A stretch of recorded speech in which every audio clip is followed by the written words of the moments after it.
বিরতির পর স্বাগত। এখন খবর বিস্তারিত। আগামী ৮ সেপ্টেম্বর রাজ্যকে পূর্ণ স্বাক্ষর হিসেবে ঘোষণা করার লক্ষ্যে মহাকরণে এক উচ্চ পর্যায়ের বৈঠক অনুষ্ঠিত হয়। এতে উপস্থিত ছিলেন মন্ত্রী তপন চক্রবর্তী। আগামী ৮ সেপ্টেম্বর রাজ্যকে পূর্ণ স্বাক্ষর হিসেবে ঘোষণা করার লক্ষ্যে আজ মহাকরণে এক বৈঠক অনুষ্ঠিত হয়। এতে উপস্থিত ছিলেন রাজ্যের বিদ্যালয় শিক্ষামন্ত্রী তপন চক্রবর্তী। এছাড়াও উপস্থিত ছিলেন রাজ্যের সাক্ষরতা মিশনের বিভিন্ন উচ্চপদস্থ আধিকারিকরা। বৈঠকে রাজ্যকে ১০০% নিরক্ষর মুক্ত করার বিভিন্ন দিক নিয়ে আলোচনা করা হয়। বিদ্যালয় শিক্ষামন্ত্রী তপন চক্রবর্তী জানান, রাজ্যকে পূর্ণ স্বাক্ষর হিসেবে ঘোষণা করার প্রস্তুতি প্রায় চূড়ান্ত পর্যায়ে, আর এই বিষয় নিয়ে বৈঠক হয় আজ।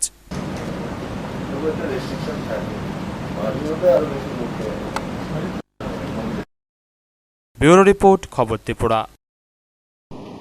কমলপুর গারবটিলায় উদ্বোধন হলো ডিডব্লিউএস দপ্তরের নতুন দ্বিতল ভবনের। এর উদ্বোধন করেন মন্ত্রী রতন ভৌমিক। ত্রিপুরা রাজ্যে এখনও ৩৩০টি গ্রামে পানীয় জল সরবরাহ পৌঁছেনি।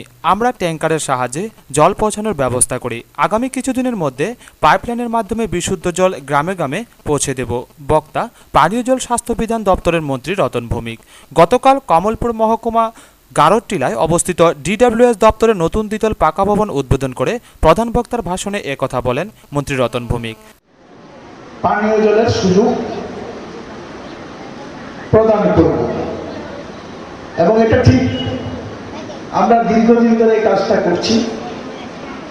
তাতে আমরা গুণগত মানটা সব দিকে লক্ষ্য করিনি, পরিমাণগতভাবে অর্থাৎ সবার কাছে পানীয় জল পৌঁছানো, এটাই আমাদের মূল উদ্দেশ্য ছিল। এখনো আমাদের এবছর সেটাই উদ্দেশ্য, কারণ এখনো আমাদের ৩৩০টা পাড়াতে পানীয় জলের সুযোগ পৌঁছাতে পারিনি। সেগুলিতে আমাদের এখনো পানীয় জল বিভিন্ন সময়ে ট্যাঙ্কার ইত্যাদির মাধ্যমে দিতে হয়। আমাদের প্রাথমিক লক্ষ্য যে ৩৩০টা পাড়াতে পানীয় জলের আমরা সুযোগ পৌঁছাতে পারি, সেখানে আমরা সুযোগ পৌঁছাবো এবং পর্যায়ক্রমে আমরা বিশুদ্ধ পানীয় জল পাইপলাইনের মাধ্যমে যাতে সবাইকে দিতে পারি তার উদ্যোগ নেব। প্রায় ১,২০,০০,০০০ টাকা ব্যয়ে নতুন ভবনের কাজ শুরু হয়েছিল ২০০৯ সালে। গতকাল মোমবাতি প্রজ্বলন ও ফলক উন্মোচন করে উদ্বোধন করেন পানীয় জল স্বাস্থ্যবিধান দপ্তরের মন্ত্রী রতন ভৌমিক। উদ্বোধনী অনুষ্ঠানে অন্যান্যদের মধ্যে উপস্থিত ছিলেন বিধায়ক সুধীর দাস, বিজয়লক্ষ্মী সিনহা, দপ্তরের চিফ ইঞ্জিনিয়ার বিশু দেববর্মা সহ আরও অনেকে। প্রসঙ্গত, এতদিন দপ্তরের কাজ চলেছিল গারোটিলার পুরানো ভবনে। মোট ১২ কক্ষ বিশিষ্ট নতুন ভবন উদ্বোধনের ফলে সমস্যা অনেকটাই মিটেছে বলে দপ্তরের কর্মকর্তাদের অভিমত।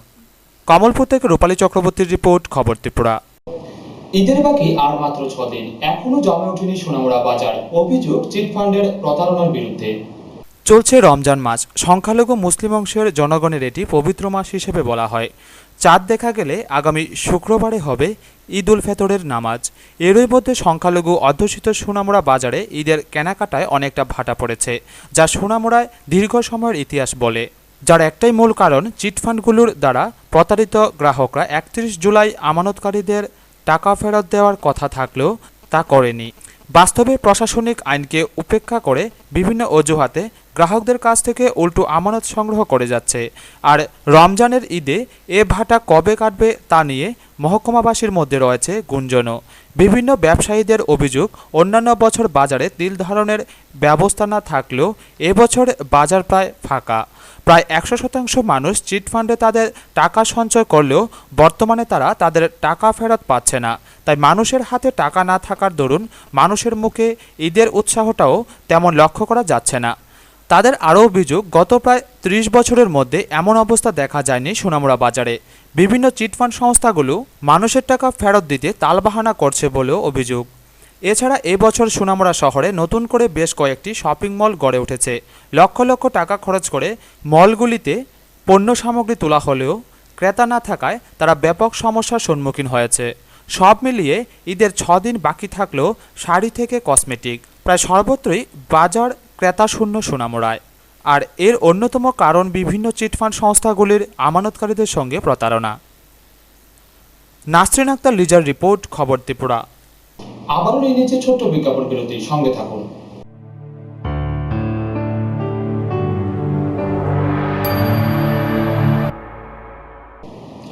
মাতাবাড়ি ব্লক ও বন দপ্তরের যৌথ উদ্যোগে গর্জিছড়া গ্রাম পঞ্চায়েত এলাকায় এক বৃক্ষরোপণ অনুষ্ঠানের আয়োজন করা হয়। এতে উপস্থিত ছিলেন বিধায়ক মাধব সাহা সহ অন্যান্যরা। আজ মাতাবাড়ি ব্লক ও বন দপ্তরের যৌথ উদ্যোগে গর্জি ফরেস্ট বিট অফিসের অধীন গর্জিছড়া গ্রাম পঞ্চায়েত এলাকায় বৃক্ষরোপণ অনুষ্ঠানের আয়োজন করা হয়। উক্ত অনুষ্ঠানে উদ্বোধক হিসেবে উপস্থিত ছিলেন বিধায়ক মাধবচন্দ্র সাহা। প্রধান অতিথি হিসেবে উপস্থিত ছিলেন মাতাবাড়ি পঞ্চায়েত সমিতির চেয়ারম্যান রায়রামকৃষ্ণ ভৌমিক। অন্যান্য অতিথিদের মধ্যে উপস্থিত ছিলেন মাতাবাড়ি বিওসির chairman Daharam Reang, Matabari block BDO Nibedita Bhowmik, DFO Arun Kumar প্রমুখ। অনুষ্ঠানে সভাপতিত্ব করেন গর্জিছড়া গ্রাম পঞ্চায়েতের প্রধান কেশবচন্দ্র বিশ্বাস। উদ্বোধকের ভাষণে বিধায়ক মাধব সাহা বলেন, গাছ প্রাণীকুলকে বেঁচে থাকবার জন্য যে অক্সিজেন দরকার,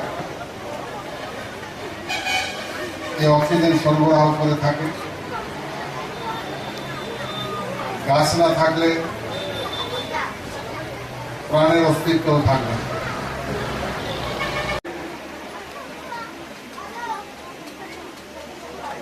রাজ্যকে সবুজ রাজ্যে যাতে পরিণত করা যায়,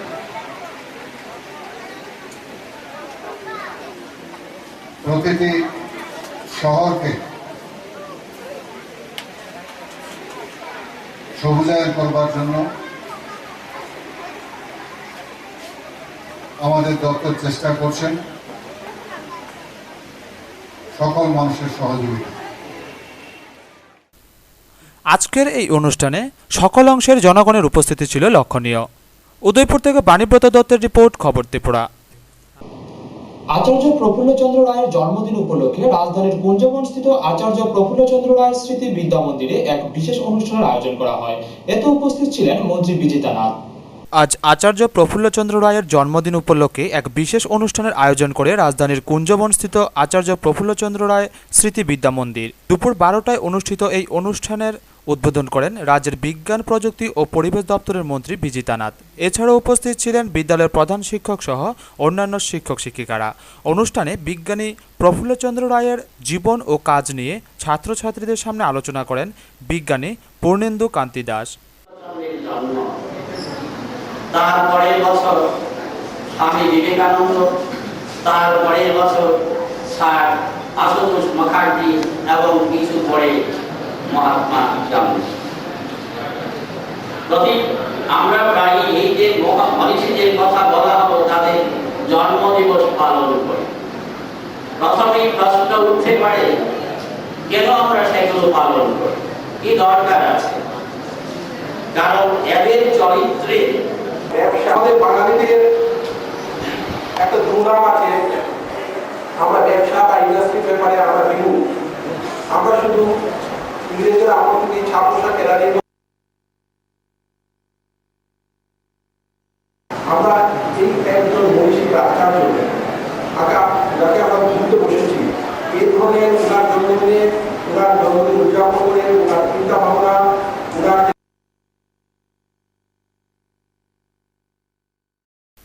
অনুষ্ঠানে বিদ্যালয়ের ছাত্রছাত্রী ও বিভিন্ন শিক্ষানুরাগীদের উপস্থিতি ছিল লক্ষণীয়। ব্যুরো রিপোর্ট, খবর ত্রিপুরা। অধ্যাপককে বদলি করার প্রতিবাদে অধ্যক্ষকে ঘেরাও করল ভারতের ছাত্র ফেডারেশন কবি নজরুল মহাবিদ্যালয় ইউনিট কমিটি। পরে অধ্যক্ষের সদর্থক আশ্বাস পেয়ে ঘেরাও মুক্ত হয়। অধ্যাপকের দাবিতে ঘেরাও করে রাখা হলো অধ্যক্ষকে। সোনামুড়া কবি নজরুল মহাবিদ্যালয়ে অধ্যাপককে বদলি করার প্রতিবাদে ভারতের ছাত্র ফেডারেশন কবি নজরুল মহাবিদ্যালয় ইউনিট কমিটির পক্ষ থেকে নেওয়া হয় এই ঘেরাও অভিযান কর্মসূচি। ইউনিট কমিটির সম্পাদক ইন্দ্রজিৎ সাহা জানান, মহাবিদ্যালয়ে কেমিস্ট্রির একজন মাত্র অধ্যাপক কান্তিরঞ্জন নাথ ভৌমিককে বিকল্প কোনো অধ্যাপক না দিয়ে অন্যত্র বদলি করাতে ছাত্রছাত্রীরা ক্ষতির সম্মুখীন হবে। কারণ মহাবিদ্যালয়ে কেমিস্ট্রি অনার্স থাকলেও শিক্ষক মাত্র একজনই, তাই বিকল্প কোনো অধ্যাপক ছাড়া তাকে বদলি করা চলবে না। আর এই দাবিতেই তারা অধ্যক্ষ সৌভিক বাগচিকে ঘেরাও করেন। মহাবিদ্যালয়ের এসএফআই ইউনিট কমিটির পক্ষে আমরা আজকে প্রিন্সিপাল ঘেরাও করেছি এই কারণেই যে আমাদের কলেজে একটি মাত্র কেমিস্ট্রি টিচার, আমাদের কলেজে অনার্সও আছে, কিন্তু বিকল্প একজন কেমিস্ট্রি টিচার না দিয়ে আমরা চাইছি যে ওই কেমিস্ট্রি টিচার কান্তি স্যারকে যাতে বদলি না হয়, তার জন্য আমরা আজকে প্রিন্সিপাল ঘেরাও অভিযান করেছি। কিন্তু আমরা চাই কলেজের স্বার্থে যাতে বিকল্প একজন টিচার দিয়ে তারপর স্যারকে বিকল্প টিচার না দিয়ে স্যারকে বদলি করা আমরা এই মুহূর্তে আমরা মানছি না। কলেজটা একটা প্রফেসরও নেই, একটা লেকচারারও নেই, কেউ নেই, তাহলে এই ডিপার্টমেন্টটা কেমিস্ট্রি অনার্স আছে, এই ডিপার্টমেন্টটা কে চালাবে? তার জন্য আমরা এসএফআই ইউনিট কমিটির পক্ষে আজকে প্রিন্সিপাল ঘেরাও অভিযান করছি। প্রিন্সিপাল তরফ থেকে কি আশ্বাস পাওয়া গেছে? প্রিন্সিপাল তরফ থেকে আশ্বাস পাওয়া গেছে, বলেছে যে ঠিক আছে এই মুহূর্তে রিলিজ হচ্ছে না, এই মুহূর্তে এখানে স্টপ হয়েছে বিষয়টা। তো আমাদের কথা যথাসাধ্য মেনে নিয়েছেন এবং তিনি ডাইরেক্টরের সাথে কথা বলেছেন যে আমাদের এই দাবি যুক্তিযোগ্য আছে, যে সেটা মেনে নিয়েছেন প্রিন্সিপাল। পরে অধ্যক্ষ ছাত্রছাত্রীদের আশ্বাস দেন যে আপাতত অধ্যাপক কান্তিরঞ্জন নাথ ভৌমিককে রিলিজ অর্ডার দেওয়া হচ্ছে না। উচ্চশিক্ষা দপ্তর থেকে এই নির্দেশ দেওয়া হয়েছে বলে অধ্যক্ষ জানান।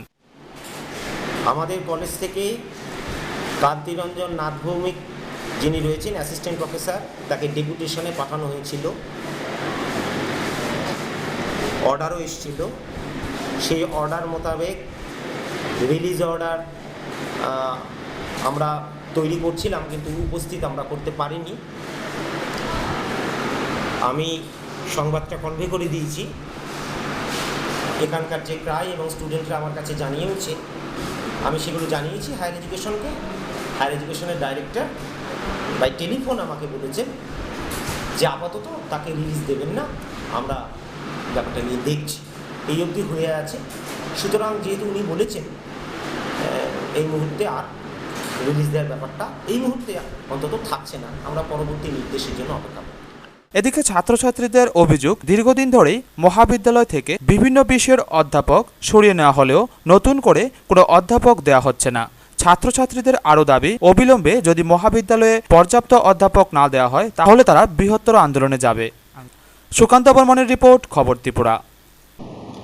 ভারতের জাতীয় খাদ্য নিরাপত্তা মিশনের উদ্যোগে এসআরআই পদ্ধতিতে আমন ধান রোপণের উপর এক কর্মশালার আয়োজন করা হয় ধর্মনগর গঙ্গানগরে। এতে উপস্থিত ছিলেন মন্ত্রী বিজিতা নাথ। মাটির টানে কৃষকের মাঠে, এই স্লোগানকে কেন্দ্র করে ভারতের জাতীয় খাদ্য নিরাপত্তা মিশনের উদ্যোগে ধর্মনগরে শ্রী পদ্ধতিতে সঠিকভাবে আমন ধান রোপণের যৌথ অভিযান হয়।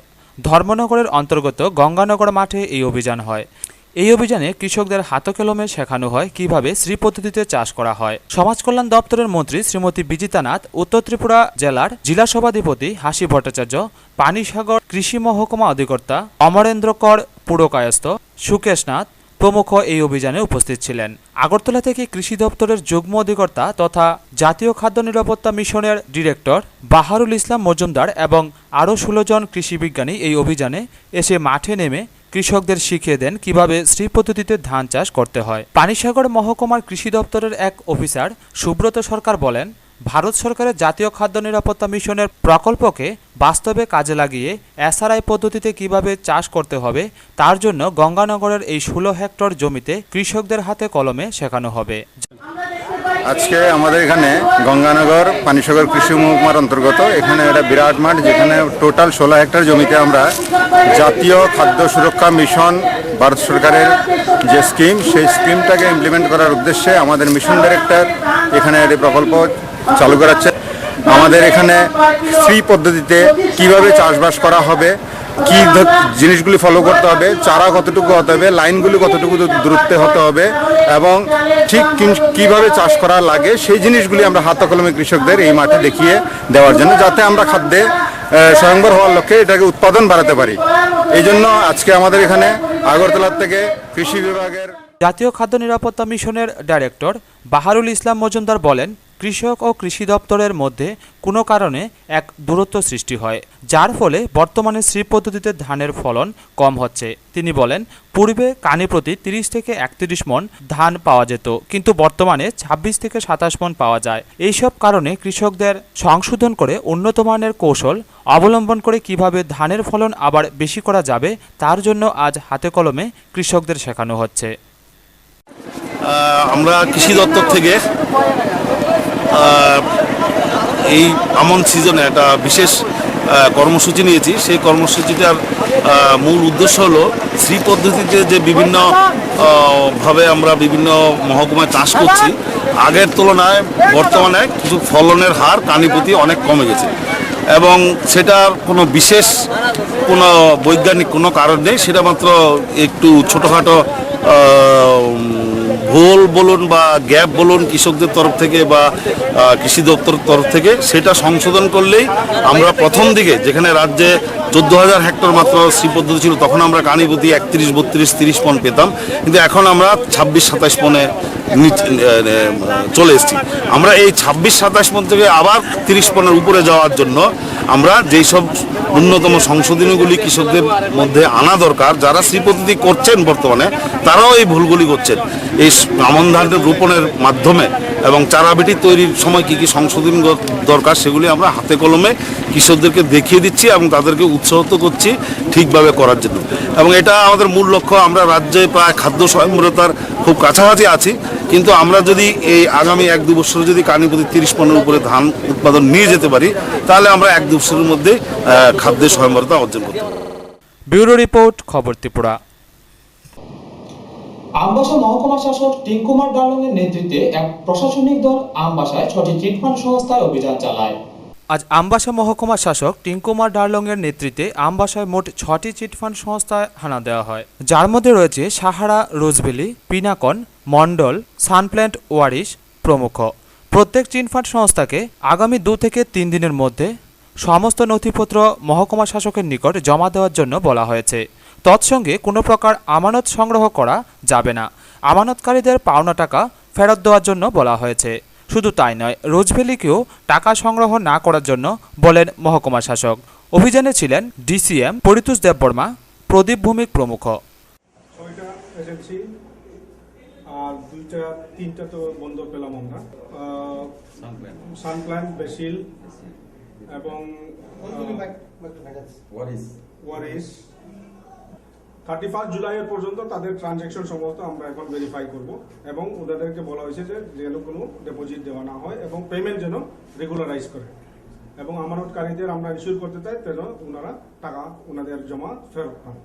এখন রোজভ্যালিকে আমরা বলেছি এখন, এবং অন্য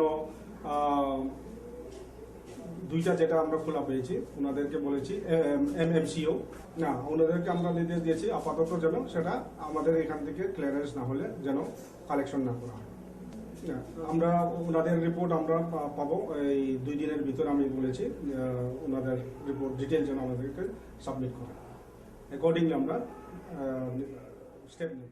ব্যুরো রিপোর্ট, খবর ত্রিপুরা। কমলপুর বাস, মিনি বাস, জিপ ড্রাইভার্স সিন্ডিকেটের 7ম কমলপুর সম্মেলন অনুষ্ঠিত হলো সালেমা টাউন হলে। এতে উপস্থিত ছিলেন 250 জন প্রতিনিধি। বাস, মিনি বাস, জিপ ড্রাইভার্স সিন্ডিকেটের 7ম কমলপুর বিভাগ ভিত্তিক সম্মেলন অনুষ্ঠিত হয় আজ সালেমা টাউন হলে। দলীয় পতাকা উত্তোলন করে সম্মেলনের উদ্বোধন করেন সিটুর বিভাগীয় সভাপতি হরিমাধব শর্মা। তাছাড়া সম্মেলনে উপস্থিত ছিলেন সংগঠনের বিভাগীয় সম্পাদক বিশ্বজিৎ সিনহা, সিটু সম্পাদক অঞ্জন দাস, সুধাংশু দেব, হরিনমশূদ্র সহ আরও অনেকে। প্রধান বক্তার ভাষণে সিটু বিভাগীয় সম্পাদক অঞ্জন দাস বলেন, নিজেদের পেশাগত কাজের পাশাপাশি সংগঠন অনেকগুলি সামাজিক কাজ করে থাকে, বিশেষ করে রক্তদান, বস্ত্রদান, বৃক্ষরোপণ ইত্যাদি। অংশের মানুষ এটা আপনারা আপনাদের সাংগঠনিক লড়াই কর্মসূচির মধ্য দিয়ে প্রতিফলিত করেছেন, আপনারা রক্ত দিয়েছেন। আমরা দেখেছি অনেক বিজ্ঞানের স্নাতকোত্তর ছেলেমেয়েরও রক্ত দিতে চায় না। তারা জানে শরীরের উদ্বৃত্ত রক্ত শরীরের নির্দিষ্ট সময় শেষ হয়ে যায়। সেই উদ্বৃত্ত রক্তটা দিয়ে আমার নিজের শরীরের যেমন সেখানে সঠিক একটা ভূমিকা গ্রহণ করলো, শরীরের রক্তটা দিয়ে নতুন রক্ত তৈরি করার মধ্য দিয়ে আমাদের রক্ত কণিকা নতুনভাবে তৈরি হওয়ার মধ্য দিয়ে শরীরটা নিরূপ দেহ তৈরি করার ক্ষেত্রে ভূমিকা গ্রহণ করে, তেমনি একটা অচেনা অমূল্য জীবনকে বাঁচিয়ে তোলার ক্ষেত্রে সেই রক্ত একটা গুরুত্বপূর্ণ ভূমিকা পালন করে থাকে। এই সত্যটা, এই বৈজ্ঞানিক ব্যাখ্যাটা অনেক শিক্ষিত ছেলেমেয়েরা জানবার পরেও তারা স্বেচ্ছায় রক্তদান আন্দোলনকে গণ আন্দোলনে তৈরি করবার ক্ষেত্রে তারা ভূমিকা গ্রহণ করেন না। অথচ আমরা দেখেছি প্রতি বছর মোটর শ্রমিক ভাইরা আমাদের প্রতিষ্ঠা দিবসকে সামনে রেখে বা হাসপাতালে যখন খবর আসে। উল্লেখ্য, 250 জন প্রতিনিধি এই সম্মেলনে উপস্থিত ছিলেন। কমলপুর থেকে রূপালী চক্রবর্তীর রিপোর্ট, খবর ত্রিপুরা।